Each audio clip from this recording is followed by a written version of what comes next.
It's tragic. Tragic. I remember I was covering Liberia with the conflict with Charles Taylor's people, and there was fighting in Monrovia. But every day there would be a shootout, and every day people would die.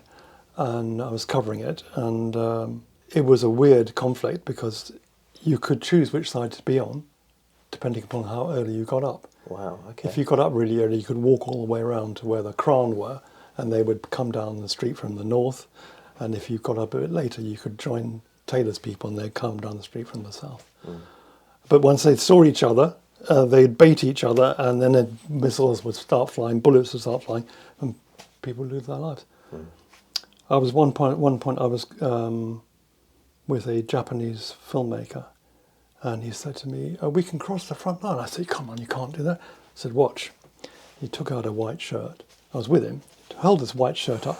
Shooting stopped, and we crossed over from one side of the conflict to the other, and then put the thing. And then the shooting started again. It's like something out of like a farcical film. It's like something out of Blackadder. Do you know what I mean? It seems so. But the fact that what a mockery of what violence, what a mockery of like the sanctity of human life. That people can be like, oh, now this is the game. Now we stop, or now we begin. It's just like it's crazy. It was. I mean, like if you can stop, just stop. Hey, look, just stop. At this point, just stop. You've all stopped. Just stop. It's so, yeah. Quite, and yet it didn't. No. And I got some quite weird pictures. I got one picture, someone had just had their head chopped off, and they'd put their head in the road. So it's tarmac road, there's a building burning. Someone had just chopped this guy's head off, and his head's sitting in the road as if he's buried in tarmac. As if he's buried in the tarmac. Mm. And this little kid, young kid, wearing a combat jacket, sees a kitten on the ground. He picks the kitten up, strokes the kitten. So I get a picture next to the head. He's standing there, stroking the kitten, and the head's sitting in the road, and there's a building burning in the distance. I got one frame. Yeah. I thought, I'm on the 24. I want to be on the 35. By the time you change lenses, it's gone. It's gone. Yeah. So it's just got. So it's a bit wide for me, 24. But still, it's a frame that kind of, I don't know. It's sort of the mayhem and the mayhem, and also the whole thing about what you're saying about sanctity of life. People would go butt naked because they thought that would stop the bullets. Well, that's a common thing. You'd see that in America in the civil rights movement, where cops would burst in somewhere and they'd just run out naked because they can't say you've got a weapon, they can't say you're a threat, you're literally naked. Well, that's a different thing. These people believed that going naked stopped the bullets. Oh. And also, or put it on a wig. So they would raid the women's hairdressers, put on a wig. Because they won't shoot women. No, well, I don't think it's that. It was more... Samson and Delilah stuff here. I think more about the power, forces. Wow. So anyway, well, the white T-shirt worked pretty well for you and the Japanese dude. So guess what? Depends on what you believe in, right? Oh, quite. I mean, the only people to shoot at us at the time were the UN. Nice. Anyway, coming back to other photographers. So Nikolai does fantastic work. Peter Jordan did lovely stuff. He covered the Gulf War, got amazing stuff. He also did some wonderful work in the UK. He was doing a lot for Time magazine. South Africa. That's now the Gulf War. Yeah, Gaddafi. 86 in Tripoli, Lebanon. Saddam. Saddam, yes. Wow, amazing light on that one. Yeah. Kuwait port, 1991. Bonkers. Oh my word, it's just so crazy. Yeah. Very. Jeez, powerful. Look at that reflection. That's the burning oil, isn't it? That's when they set the oil rigs on fire. All the oil fields on fire. Yeah. It's an insane archive, Mike. It's great. Justin. So Justin has been doing car photography for quite a while, but this is on his earlier work. Yeah, that's a lovely shot of wherever that is. There's no detail on there, but somewhere, could it be Afghanistan? Maybe. No, it was Kurdistan. That almost looks like Bosnia to me with the what they're wearing in the helmets, That's right? Bosnia. Yeah. It's funny how I can decode that with no information and you just know it's Bosnia. It's really weird. Yeah. Obviously Barry Lewis, you spoke about before. Yes, Barry's one of the founders, and although there we go. He did a lot of stuff in the UK. He did a lot of stuff in other countries. I love Barry in that, I got to say I came to him late in that by 2007 he was bigging up his white background portraits at Glastonbury, which I'm sorry, I wasn't a big fan of. But then coming to all this stuff later on, holy moly, he's so surreal, he's so trippy. This worker on the giant cowboy, yes. Who's playing with perspective. He's a surreal and larger than life person who does surreal, larger than life photography. It's absolutely amazing. Yes, I mean the stuff in Romania is very strong too, and also Albania. So this period for Paul, obviously he was my teacher in 2007. Obviously I know him for his work in Bosnia and Rwanda. Yes. At what point did he join? He probably came a bit later, right? Or... Paul, I think he joined at about 85 or something. So it was still quite early. Okay. Yeah, so his pictures come up in a second. So Paul joined mid-80s. I think he was in his early 20s at the time. Yeah. He did stuff in Somalia, very strong. Yeah. Paul's a fine photographer. He joined the London College of Communications and ended up doing a PhD. Yeah. But he did a lot of stuff in Bosnia, and he continues to be a Bosnia person. Yeah, well, that's where his wife, and his family. It's amazing. Yes, in fact, just right now, he's just posting on Instagram about a big show there. In Tirana. There are also people like Bob Gumpert. See, that name rings a bell for me. I think I can see his face. He's a remarkable guy. Did a whole series of pictures of people in prisons in the States, portraits. Really a phenomenal set of documentary images honouring the integrity of people who got banged up for a whole host of reasons. Usually root cause is poverty. And drugs, yeah. Poverty, drugs, and also class and race. That's a whole other ballgame in the States. Yeah, they've got a weird thing going on, isn't it, where they're all busy making stuff and it's all being sold and they're paid under a wage or whatever. So we mentioned, Gideon Mendel. So Gideon joined that work. Was this a period where he was doing kind of the AIDS crisis yes, work? we as an agency, we did a project on AIDS. So a lot of you guys sort of teamed up on a project? So the person who was our office manager at the time, a guy called Steve Mays. That rings a bell, yeah. So he was gay, and his at the time, AIDS was a very powerful, and still remains, issue. I'd just done a story in Uganda actually on the part of the origins of how AIDS spread in the community. It's one of the sources, one of the possible sources. So Stephen Mays, was that Seven? Did he go on to do stuff with Seven? He did. He did. Press Photo. His name's very much. Yeah. Very active. In the photography world. So Steve's idea, it was Steve's idea. Because at the time it was incredibly controversial. It was. I mean, there was that scene, I'm old enough to remember when Diana shook someone's hand who had AIDS and everyone was freaking out, everyone was going nuts. It was like the big gay plague. It was really demonising gay people. Gay plague, exactly. It was crazy. It was. And at what period are you doing this? This is obviously right as it's... 87, 88. Yeah. Have to go look again at the book because we published a book, Positive Lives. So most of the photographers in that work did a story, and I did a story about religious response to AIDS. We all did different stories. Gideon did a story about people in basically in the wards. Yeah, incredibly. I don't know if there's any on here, but I will have to find some. But there's images you'll see and you'll never forget them. You will remember them for the rest of your life. There's a one. Was it him or is that maybe? Anyway, yeah. He shot some beautiful pictures, and then the thing about Gideon, because once he gets a bit between his teeth, he sticks with it. So then he carried on doing stories about AIDS all over the world. Yeah. So fine. Harriet Logan was another photographer in that work. She did some very good work in in Afghanistan during the first Taliban period. Wow, look at that one. Yeah, amazing. Sheesh. Which one was that one? Go. Says Harriet Logan. Chechnya, yeah. Yeah, he did stuff in Chechnya, that's right. A very moving set of pictures on the site, actually. And so she's got her Afghan stuff. Yeah, she's got a great eye, hasn't she? Yeah, lovely. Mongolia. Wow, yeah. And this is Afghanistan. It's funny as like photojournalism, like there is a toolkit of the kind of shots available to you. Do you know what I mean? There is, like, you know, certain framing tricks, certain things you can do.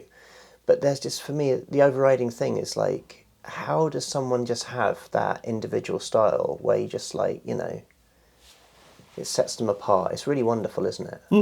How you frame, what motivates you to press the shutter. You know, what is it about a moment rather than a different moment that makes you want to take the frame? So who else we got here? Dodd rings a bell. So Dodd did stuff in Romania, but primarily he's more interested in humour in a way. Yeah, I mean, he did The Birdmen, was that his series? So He did that as a book a few years ago. Yeah. This is something else. It's amazing. This is Romania, and then so these are Chelsea Flower Show. Yeah, quirky, fun. This is more the Dodd. I think people might know, but you know, and that shot as well. But I think that's the thing. It's like I always got a bit of a comedian card on me, but like, you know, I've got a great pathos going on as well. It goes with both. You know, you see the humour in life, and to do that takes a lot of courage because life is frickin' hard, man. It goes these kinds of photos. Yes. Of conflict.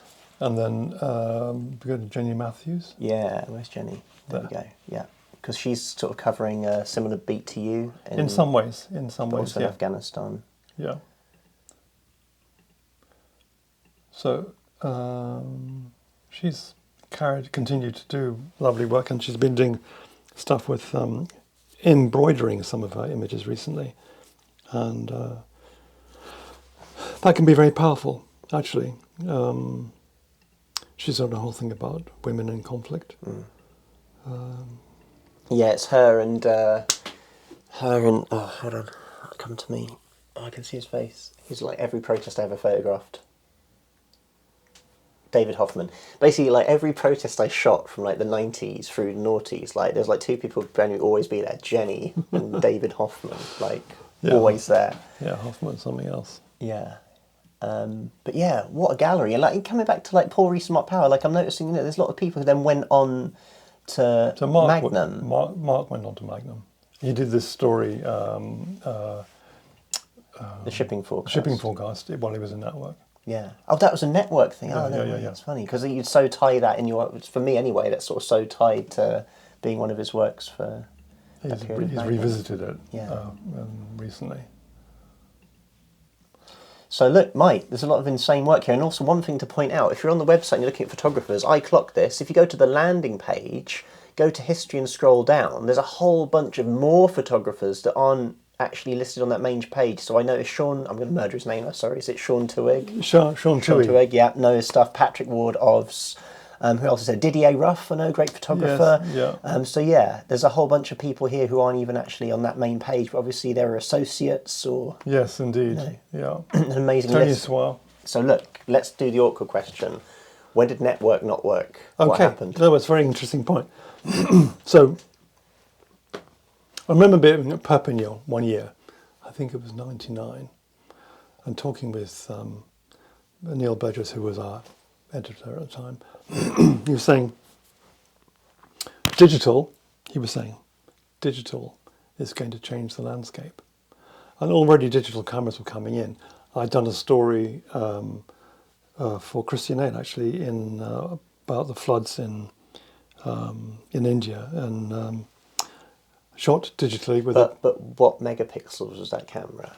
Do you remember? It was an enormous brick right. of a thing. I think it was maybe 9 megapixels. Oh, that's amazing. Well, Gary Knight of 7 was given a pioneering Canon camera, I think, for documenting Afghanistan.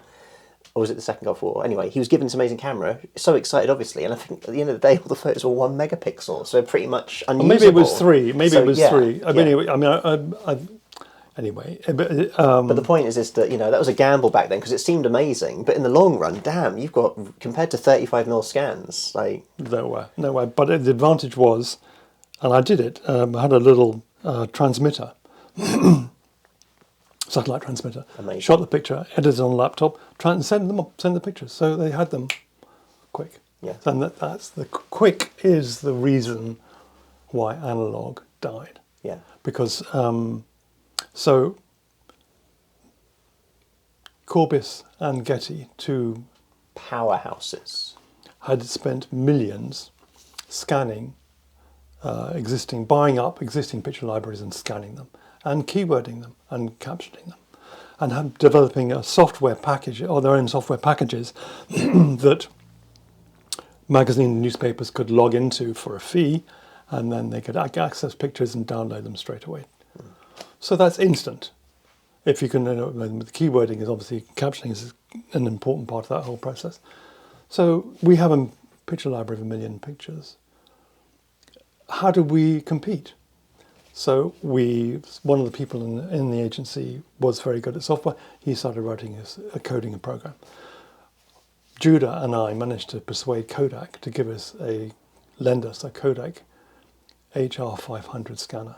So this scanner is a big thing, but it could scan a 35mm transparency in, what was it now?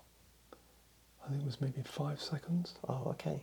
It was quick. Yeah. And it would scan it, and we also got them to rewrite the program so it would focus on every image. Because if it's a quarter of a millimetre out, it's hopeless. And also it had built-in ice, so it would dust and scratch it. So we had a team of people in the office selecting pictures to be scanned, doing the scanning, and it took 2 computers, one to do the scanning and one to do the post-production. And then we had other people doing the keywording and the captioning, and so it would all go into the system. So all this team of people could do 300 originals a day. So we've got 1 million pictures. It's going to take a while. It's going to take a while. And meanwhile, picture sales going down from the library because of all this online stuff. So, we were chasing our own tail. We needed mega investment. So we managed to find an investor. But he was not the right investor. It turned out to be not the right investor. And after several years of headbanging, we just decided it's not working.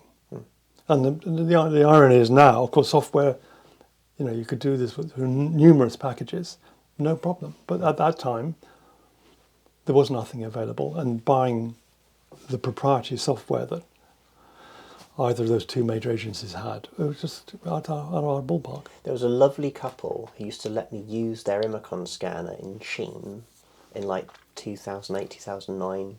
I'd sling them 50 quid and I'd go there when they'd finished, because basically they were doing that. They had a room filled with filing cabinets and negatives, and that's what they were still doing in 2008. Bob and Helene. I don't know if that rings any bells. Bob and Helene? That was his what was the second? That was the name of the agency? No, that was their name, the and couple's name. What was the outfit called? Oh my God, I should know. It was called Film Directors.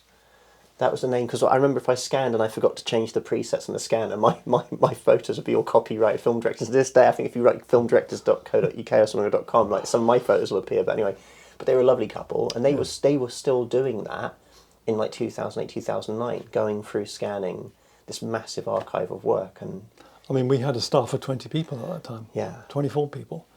20 people and 24. But then the problem with that, man, is that, I was told that stock photography, I don't even have any of my work, because since Lutz went down, I don't have any of my work in any archives. You can't even buy my photos, man. All my stuff is just sat. I got the download when they closed down of all my keyword photos.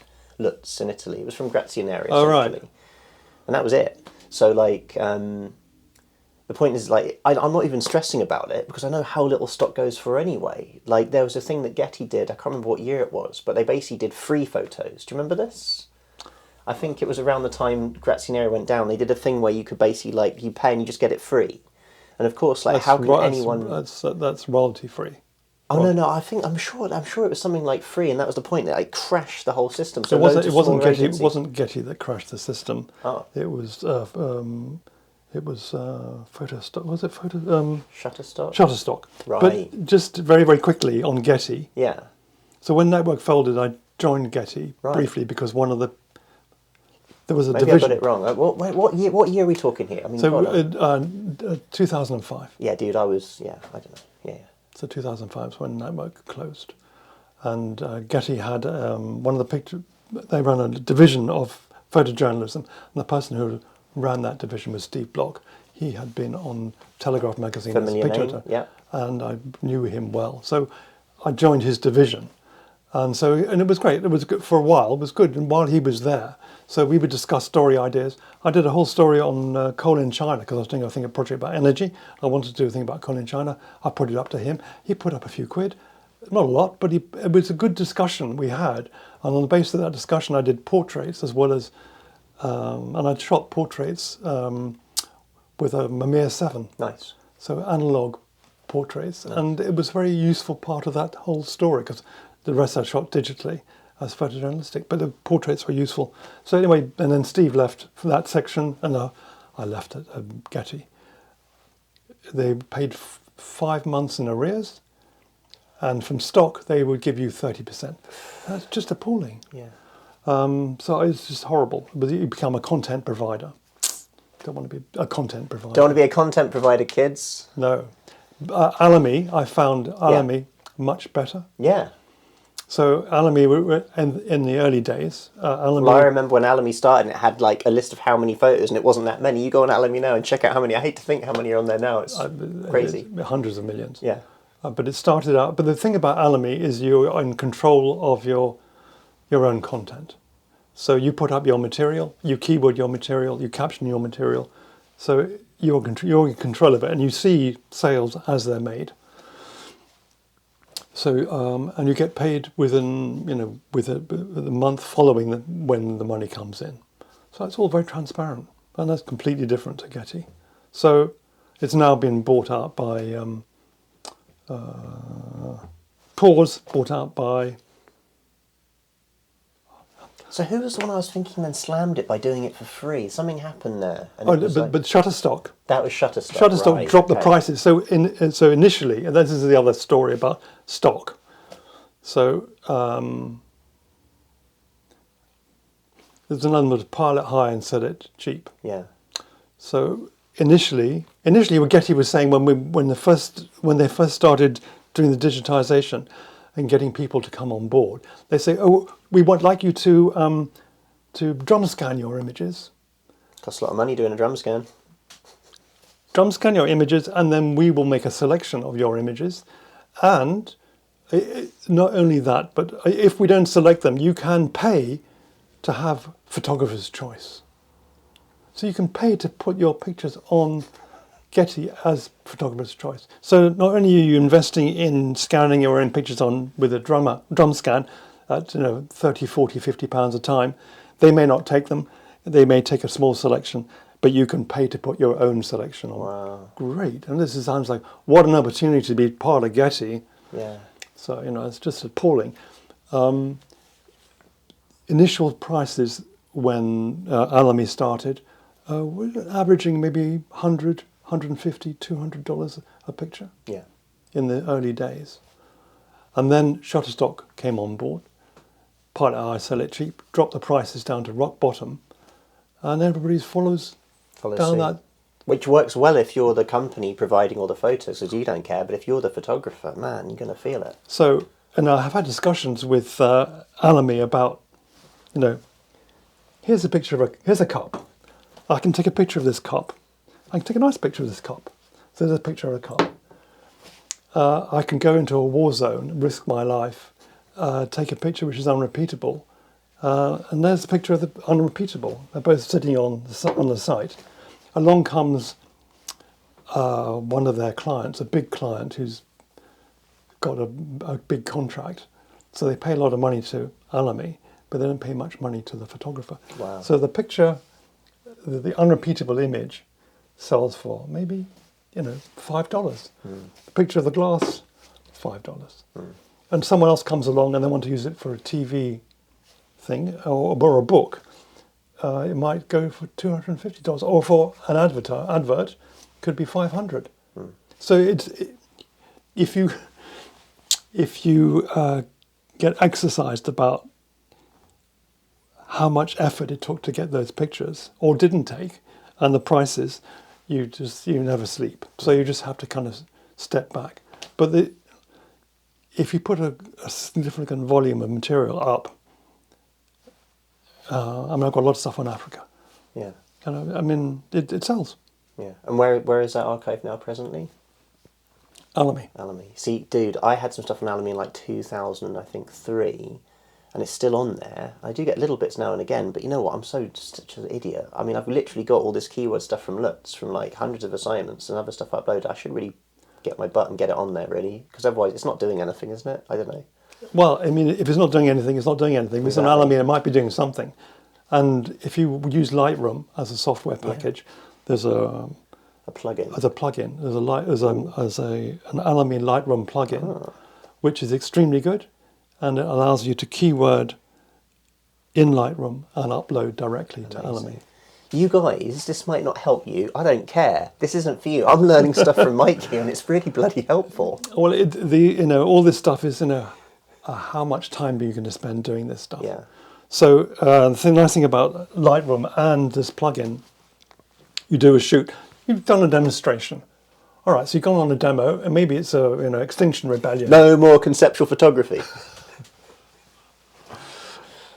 So you've shot. You've been. It's been the whole day. Yeah. And maybe there's a few things being chucked about, and they've got the plods and various other things. So you do your tight edit. So maybe you end up with 60 pictures from that whole thing. You've got some nice portraits. You've got some good expressions. You've got some banners. So you've got 60 pictures. So you can put a generic across the whole lot. Generic keywords. Yeah. Object tags, they're called now, tags. So and then you can work them down. So in Lightroom, you can cut and paste, say a sync that caption across all the photos. Exactly, and then you can do you can make a selection. So all of the ones that've got this banner in, you can do all the keywords for that. So it speeds up the process. Now my girls are back at school. I know what I'm going to do one day a week. I'm going to sort this out finally. Thank you for being the voice of reason and sanity, Mike. And the thing is, if you just do it, an hour a day. Yeah. An hour a day. Boom. After a little while, you've got 5,000 pictures up there. Yeah, and who knows? And I'll make more money than my YouTube channel. That's for sure. Well, that's easy. That's easy. So it does generate income. Yeah, good. And I think that's also nice in that I've got to say, man, I've hit a bit of a funk. I've got a wacky landscape project I've been shooting for a while. I've got a little book I'm trying to write. When I look back at some of my most productive period, I'm not doing kind of photojournalistic stories anymore. And I think it's hard for me to put myself out there. Because also, just to be really frank, I'm a weird dude, man. It's hard. Photography's hard, as in, emotionally hard. I just have trouble wanting to drag my ass out the front door to do something that's going to be really hard, to know that a lot of the things I used to do, like pitch it to a magazine, or even just get an assignment that was something semi-relevant, it's not going to happen. So I'm trying to float ways I can kind of convince myself to do this. And the way I thought I could do it was maybe I can photograph mini assignments, and maybe I turn it into a video. Maybe I film a little bit, and in that way, that's the kind of outcome. Because that's a big question, isn't it? There's a buzz in university say, "Oh, what's the outcome?"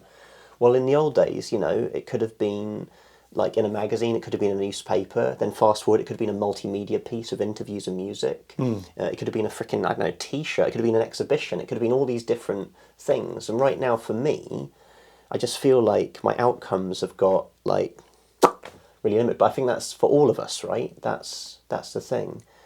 I don't know, man. I think can't discount corporate work as well. Yeah, well, corporate work's okay, but a lot of the corporate work I get paid pretty well. But then they get all the usage rights. That's just the way they play it now. But then also, do I want photos of people in suits satting around? I don't care. And plus, I've got no archive anyway. It doesn't bother me generally. But I think people in suits, let them have the rights. Yeah, exactly. But for anything else should hold up for. But what I'm trying to say, Mike, is I love shooting square format photo essays, diving and shooting all that film. It is expensive. It's never been more expensive. And I couldn't even, I did my Dungeness book, right? And I was trying to get press for that. There's some press outlets. I literally couldn't give it away. I couldn't give that story away to help get the book sales over the line. And that's mad, because they used to pay thousands for that. Not that long ago, at least in my short-lived career. So it's a tricky one. And I don't know, So network thrived in a sense in a golden period of photojournalism, in the sense that there was a wide market for good work, and it was a thrill to be a part of that time. Now, I think, like you were saying just now, the landscape has changed. So finding a way to do work that one wants to do, documenting the world as we find it, and finding outlets that are going to not only run the material but also allow one to make a living, it's a lot more tricky. Not to say that getting together with other people and forming associations is not a meaningful thing to do, because I think it still is. The trick is how do you make it pay? And I think one has to be quite creative and inventive about that process now. And perhaps taking on broader commissions or getting grants, all that kind of stuff. So it's a difficult, much more difficult landscape today than it was when we started Network. That has to be said. I've got a nice delusion I've been cooking up in my head for a few years now, because I remember talking about this years ago, because I saw AI coming, and I saw AI photographs coming. It's going to get to a saturation point where AI-generated images are so realistic and so ubiquitous, people aren't going to know what's what. They're going to be like, what the hell's going on? Like, what is real? We don't know. So many of the industries that focus on constructed imagery, like advertising, like automotive, fashion, whatever, they'll just be dreamed up. But they can never dream up photojournalism, because that's real. And I feel like in a long enough timeline, maybe there'll be like a second golden age. And I don't know how, and I don't know why, but I've just got a feeling people will thirst for the real. It is amazing, man. And just looking at that, amazing. I'm so glad you and Mike put that website together, because it's there. It's absolutely there. And I think everyone at home, right, hopefully you've been looking through that the whole time we've been gabbing. But yeah. And in the comments, shout out any of the photographers that we've referenced, any of the photographers who we haven't mentioned, because obviously there's just so many brilliant ones. And Mike, wow, what a ride, like 24 years of that kind of journey. Like the places you've been, the things you've seen, and like just almost like in a really weird way, like to know that all you guys were like hanging out. It seems so crazy. It's like it was great. It was. I mean, there were ups and downs and stuff, of course. But it was, and we still are friends. I'm still friends with many of the photographers who were in the agency then. In fact, several came to the opening of the book. I know, and I saw them and did dorky selfies with them to send to my friends. Look, it's Tudor. I've got a photo. That's great. That's great. It's and I do miss the soirees. Those things were special, really. People coming back with new work and talking about it, and dynamic with people who were going to actually publish the stuff there, as well as friends and other interested people. But that's the thing, is they had to come, because it's a pre-digital age. Now you just send a web link, or they'd be like, I'm not coming out to a thing, just send me a link. Whereas, you're like literally having like an exhibition, like a pop-up, I mean, one thing that was amazing, right? I've never been to Perpignan. I've heard horror stories about it from, I'm sure it's lovely, but I think I remember sort of the tail end of really desperate photographers going there, people freak out. I think there's John Easterby told a horror story where he was too scared to come out of his hotel room. I can't remember, there's some weird thing he used to tell us when he was teaching us. But I went to Arles. Went to Arles. That was like the first thing where I went when I was like 20. Yes. I went to Arles, and it was just, they did something at Arles that was incredible. And you know what, guys, at home, you should do this in the towns where you live. One night, I was walking through Arles, and there was like a Spanish guitarist playing, and I realised there was a projection on the side of a building, and it was photos. Photographers had got together, and they were doing a projection evening, and the Spanish guitarist was just like watching it and interpreting the visuals and changing the music, and it was just the best thing in the world. Brilliant. Why don't we do that? Why are there all these bloody podcasts about photography of people gabbing about a photo you can't see? Doesn't make sense. Whereas audio visual, get together, make a slideshow. Digital projectors have never been cheap. You can get one like that big. Kids have them in their rooms, watching TV, whatever. Get one of those, project on a wall, have someone play some music. That's something we could do. Yeah, it's a lovely idea. So there we go. Yeah. But so no soirees, Mike. But imagine like some live music, but a Spanish guitar, showing some photos. Even better. Right, you've got a mission. Thank you, Mike, so much for coming to the cellar again. My pleasure. A real pleasure My pleasure. and wow, network. Amazing. Thank you. Pleasure.